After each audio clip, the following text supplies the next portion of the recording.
8h13, la grande interview CNews Europe 1 avec ce matin Manuel Valls. Bonjour Manuel Valls. Bonjour. Merci d'être avec nous, ancien Premier ministre, ancien ministre de l'Intérieur. On va parler de la situation politique, évidemment. On va parler prix de l'essence.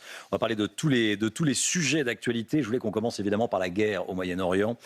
On semble se diriger vers la paix entre Israël et le Liban. Le président libanais et le Premier ministre israélien Benjamin Netanyahou devraient se rencontrer dans quelques jours à Washington. Le Hezbollah se serait engagé à respecter le cessez-le-feu. Est-ce que vous êtes optimiste ce matin ?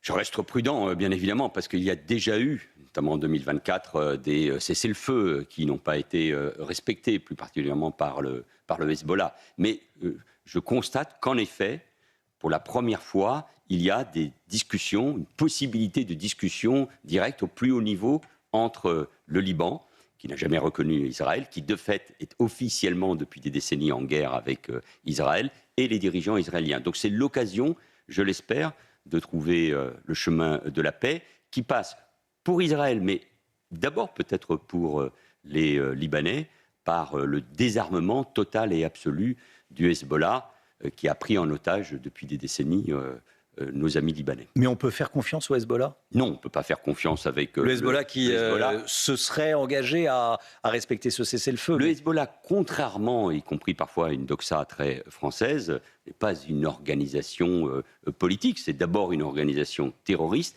qui, notamment depuis plusieurs mois, agit essentiellement. C'est le cas avant, mais surtout depuis la guerre des 12 jours, depuis qu'il est très affaibli par les frappes ciblées des Israéliens, agit pour l'Iran. C'est un des éléments, c'est une des cartes du régime des Mollahs dans cette guerre et dans ces négociations ouvertes tous azimuts, dont je dois reconnaître, on ne connaît pas encore totalement les objectifs. Catherine Vautrin, la ministre des Armées, qui était à votre place il y a quelques semaines, ne voulait pas dire que le Hezbollah était une organisation terroriste. Le Hezbollah est une organisation terroriste, nous le savons, qui a frappé d'ailleurs il y a quelques années la France, qui a encore manifesté il y a peu sa volonté au fond d'une forme de tentative de coup d'État au Liban et qui agit encore une fois pour l'Iran, c'était vrai il y a quelques années en Syrie pour soutenir Bachar, et qui attaque régulièrement Israël et qui a une responsabilité dans la situation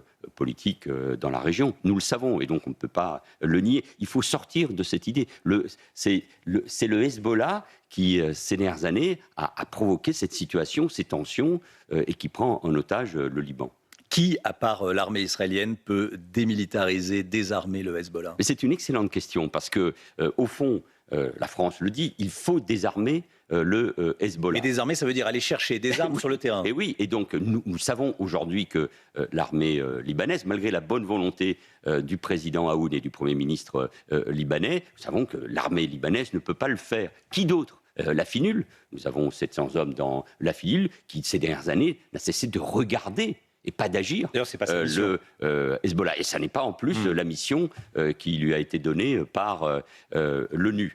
Encore qu'il y a une résolution qui date déjà de quelques années. La France était à l'initiative, la résolution 1401, si j'ai bonne mémoire, qui prévoyait et le désarmement et le fait qu'il fallait renoncer aux armes. Donc les seuls aujourd'hui qui puissent le faire, ce sont les Israéliens. Donc il y a une curiosité dans cette double injonction. À la fois, il faut désarmer le Hezbollah et une mise en cause d'Israël parce que Tsahal agit pour désarmer le Hezbollah, ce que les Libanais attendent, et pour empêcher évidemment les frappes régulières sur le nord d'Israël, qui a valu depuis 3 ans le déplacement de plusieurs dizaines de milliers d'Israéliens. Avec l'Iran, Donald Trump annonce qu'un accord est très proche. C'est Donald Trump qui pourrait se rendre à Islamabad, au Pakistan, pour signer cet accord. Est-ce que ce n'est pas un peu trop tôt de signer un accord de fin de guerre avec l'Iran ? Le régime iranien est encore en place ? Mais je me méfie de toutes les déclarations, je vais dire chaque jour, non, plusieurs fois par jour de Donald Trump. Alors c'est peut-être une méthode pour empêcher de voir exactement quels sont les objectifs. Est-ce qu'une paix est souhaitable avec ce régime ? Moi, je garde toujours l'idée, et je l'espère, que ce régime s'effondrera. Je sais que c'est extrêmement difficile, parce que je pense, et on les a un peu oubliés, aux millions d'Iraniens qui aspirent à la liberté, à la démocratie et qui ont été réprimés d'une manière féroce, effrayante. Mais aujourd'hui, c'est un pari. Mais parce qu'il y a toujours un pari. Il y a une forme de critique que je ne partage pas sur les buts de la guerre. Les buts de la guerre, c'est de faire en sorte que ce régime, d'abord, ne puisse plus nuire à la stabilité du Proche et du Moyen-Orient. N'oublions jamais que le régime des Mollahs déstabilise la région à travers ses proxys, on vient de parler du Liban, menace Israël en permanence d'anéantissement, représente un danger pour nous depuis 40 ans en alimentant l'islamisme dans le monde et le terrorisme également. Donc il n'y a rien à attendre de ce régime. Donc je considère que cette guerre a terriblement affaibli, évidemment, je n'oublie pas les conséquences économiques, a affaibli ce régime. Et j'espère qu'on pourra aller progressivement jusqu'au bout, en écartant bien sûr aussi la menace nucléaire. Emmanuel Macron et Keir Starmer, le Premier ministre britannique, organisent aujourd'hui une grande réunion en visioconférence avec une trentaine de pays non belligérants dans la région pour évoquer la réouverture du détroit d'Ormuz. Quel rôle peut jouer la France ? Il y a une phrase du président Emmanuel Macron avec laquelle je ne suis pas d'accord, quand il a affirmé que ça n'était pas notre guerre.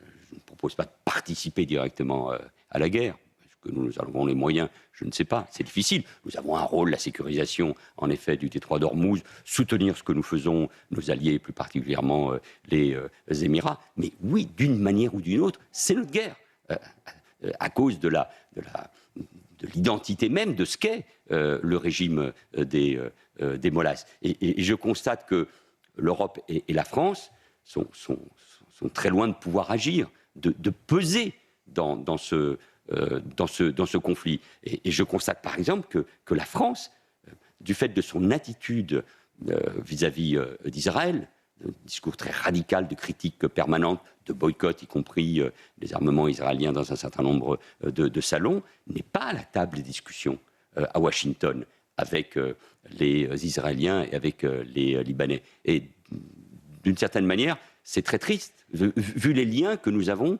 avec le Liban. Vous dites ce matin, Manuel Valls, que c'est notre guerre également parce qu'il faut défendre et il faut protéger Israël. Oui, parce qu'Israël est en première ligne face à l'islamisme, parce qu'on sous-estime le changement profond, et bien sûr pour Israël, mais également pour la région. Les cartes ont été rebattues, liées aux attaques du 7 octobre 2023. Le monde a changé, c'est une date aussi importante que le 11 septembre 2001. Et nous n'avons pas, notamment en France, suffisamment pris conscience de ce qui était en train de se passer, notamment parce qu'Israël ne pourra jamais accepter de subir une nouvelle attaque de ce type. Et entre le Hamas, le Hezbollah, et derrière il y a l'Iran, Israël, démocratie avec toutes ses imperfections, bien évidemment, avec les critiques qu'on peut apporter à son gouvernement, mais la société israélienne le fait bien mieux que nous. Nous devons soutenir Israël en première ligne face à l'islamisme. Je ne changerai pas de ligne et de conviction sur ce sujet.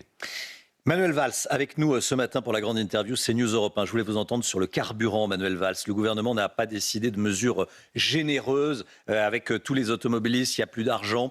Déjà, est-ce que c'est la mesure que vous auriez prise si vous étiez encore à Matignon, c'est-à-dire de sectoriser, vraiment de prendre des mesures très sectorisées sur certains métiers ? Je crois que nous n'avons pas d'autre choix que de faire ainsi. Peut-être moi, à Matignon, nous n'aurions pas cette situation des déficits publics. Quand j'ai quitté Matignon, à la fin du quinquennat de François Hollande, nous étions à moins de 3% de déficit et à quel niveau de dette public. Et la dette était autour de 100%, mais pas au niveau que nous connaissons aujourd'hui. Et plus les déficits augmentent, plus la dette, évidemment, augmente au fur et à mesure. Mais aujourd'hui, oui, ce sont ces mesures. Il y a peut-être une forme d'attentisme également à avoir en fonction des évolutions du conflit que nous venons de connaître. Mais il faut aussi peut-être anticiper des risques sérieux de pénurie en matière de carburant, de fuel, parce qu'on sait qu'aujourd'hui, c'est sans doute l'un des risques les plus importants pour les semaines et pour les mois qui viennent. Mais nous n'avons plus d'argent, il faut le dire, il ne peut plus avoir il faut s'habituer à cet État qui ne peut plus distribuer d'argent à tout va. C'est un devoir de vérité que nous devons aux Français.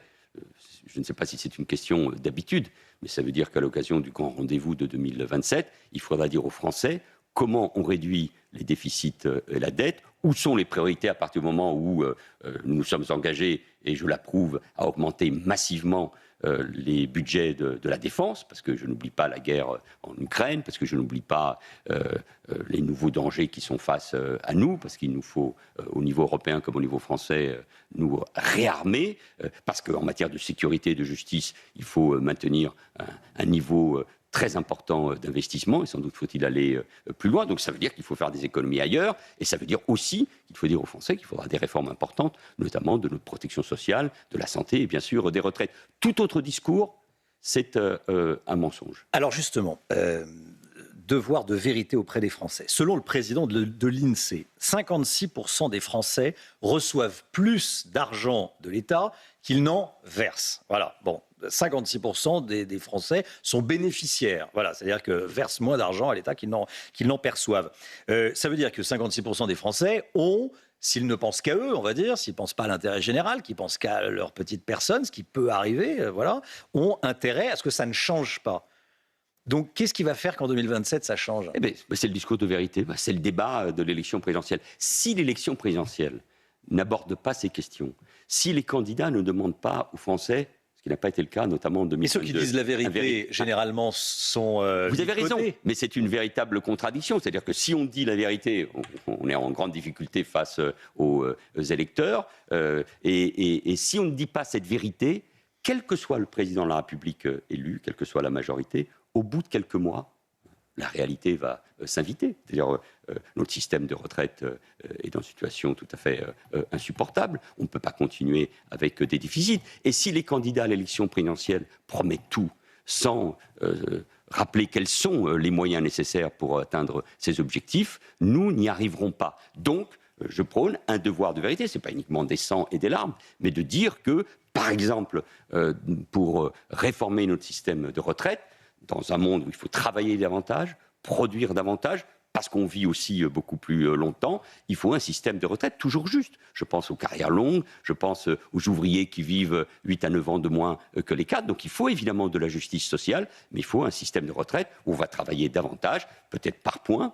Je reste favorable à ce que proposait la CFDT, adapter davantage aux carrières de chacun, mais il va falloir faire des économies. Il faut sans doute ouvrir également à la capitalisation. Donc sur tous ces sujets-là, il faut des mesures concrètes. Si c'est une incantation permanente, de part et d'autre, rien ne changera et les problèmes du pays, ce sentiment de déclin va se poursuivre. Où est-ce qu'on en serait, Manuel Valls, si votre famille politique, les socialistes, n'avaient pas emporté en 81 81, la retraite à 60 ans, on est passé de 40 heures à 39 heures et ensuite les 35 heures, et puis les 5 semaines de vacances. On est en train de payer la victoire de 81. Mais il y a eu des alternances depuis.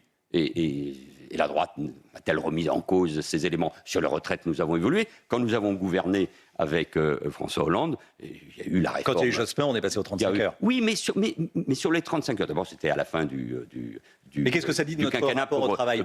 On paye encore Moi, ça. j'ai eu l'occasion de dire qu'il fallait sans doute assouplir bien après ces 35 heures. Mais je n'oublie pas non plus que pendant cette période, on a créé également beaucoup d'emplois, que les déficits n'étaient pas au niveau que nous connaissons. Donc il y avait aussi de la croissance. Oui, mais la France n'a jamais été un pays libéral. Vous pourriez d'ailleurs mettre en cause, si vous étiez cohérent, les grandes réformes portées, mais vous l'êtes, je n'en doute pas, les grandes réformes du général de Gaulle après la guerre. Je suis pas remonté jusqu'à... Non, mais parce qu'on a beaucoup nationalisé aussi. Il y a un rapport, la France, à l'État. C'est incontestable. C'est l'État qui a construit la nation. C'est l'État qui est la colonne vertébrale de notre pays. C'est pour ça qu'aujourd'hui, il y a une crise de confiance sur l'efficacité de l'État en matière de sécurité, de santé ou de l'école, qui doit être le grand sujet de cette élection présidentielle. Mais aujourd'hui, incontestablement, nous vivons au-dessus de nos moyens. Il faut des réformes profondes de nos services publics, des collectivités territoriales et surtout de notre protection sociale. Parce que c'est là où il y a des économies à faire et de l'efficacité à gagner. Manuel Valls, avec nous ce matin sur CNews et sur Europe 1. Hier, la proposition de loi Yadan, portée par Caroline Yadan, a été repoussée. Elle va revenir sous la forme d'un projet de loi. Elle visait à lutter contre l'antisémitisme en condamnant les appels à la destruction d'un pays, d'un État reconnu par la France. On pense évidemment à Israël. Il y a eu dans l'Assemblée comme une collusion entre des élus LFI et certains députés Renaissance pour faire capoter le texte. Comment est-ce que vous analysez ce qui s'est passé hier ? Comme une défaite de la raison.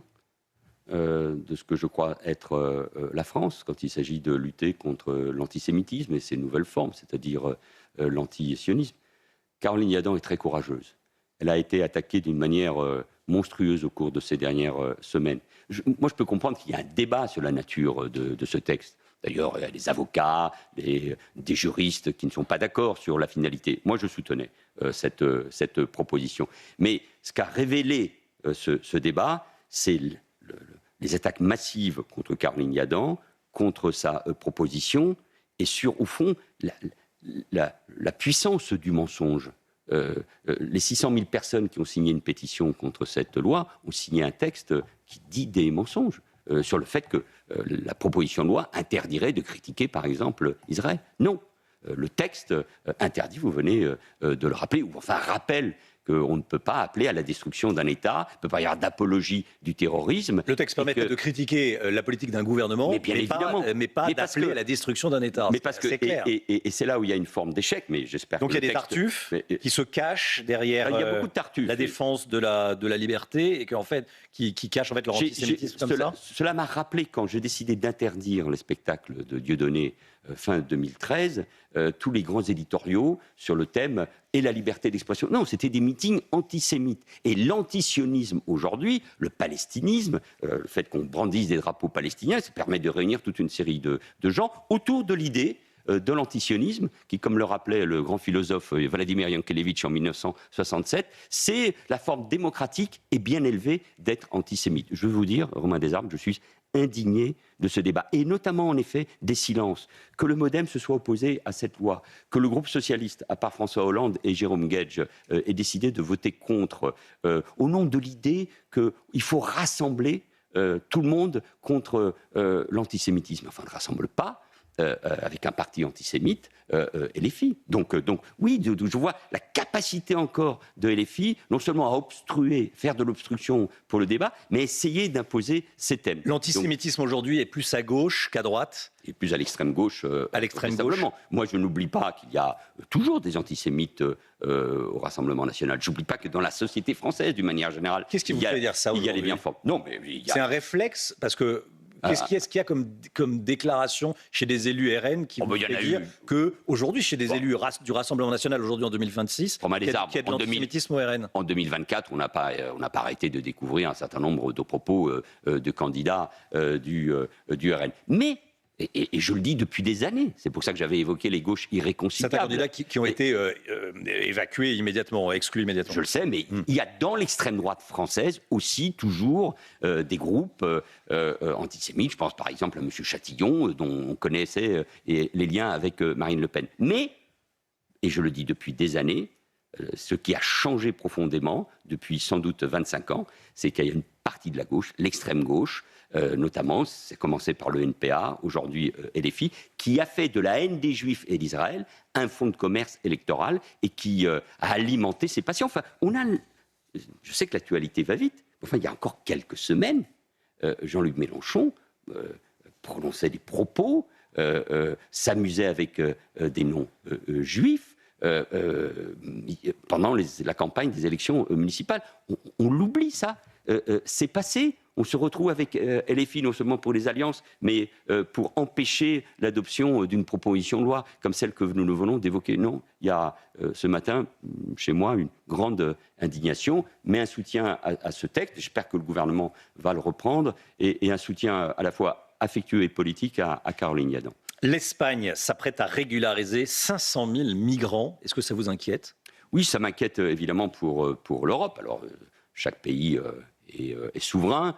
Là, il s'agit de régulariser plusieurs centaines de milliers de personnes qui travaillent déjà, donc ça permet aussi qu'ils payent des impôts et qu'ils cotisent. Je rappelle que la grande majorité de ces migrants sont latino-américains, donc de langue espagnole. Mais cette décision, notamment de la part d'un pays qui est le deuxième bénéficiaire des fonds européens, sans concertation et sans intégrer les effets sur ces pays voisins, et notamment la France, il suffit de voir ce qui est en train de se passer dans tous les consulats, notamment au Maghreb et plus particulièrement au Maroc, où il y a un appel d'air de fait qui est provoqué. Il ne s'agit pas seulement de la régularisation en Espagne, mais de ce que cela peut provoquer dans les autres Par pays, réaction, et notamment en notamment France. l'immigration, on va l'appeler généralement francophone, du Maghreb ou d'Afrique de l'Ouest, elle passe en Espagne, et puis ensuite elle arrive en France. Au moment où, et je m'en réjouis, la Commission européenne et le Parlement européen prennent des positions particulièrement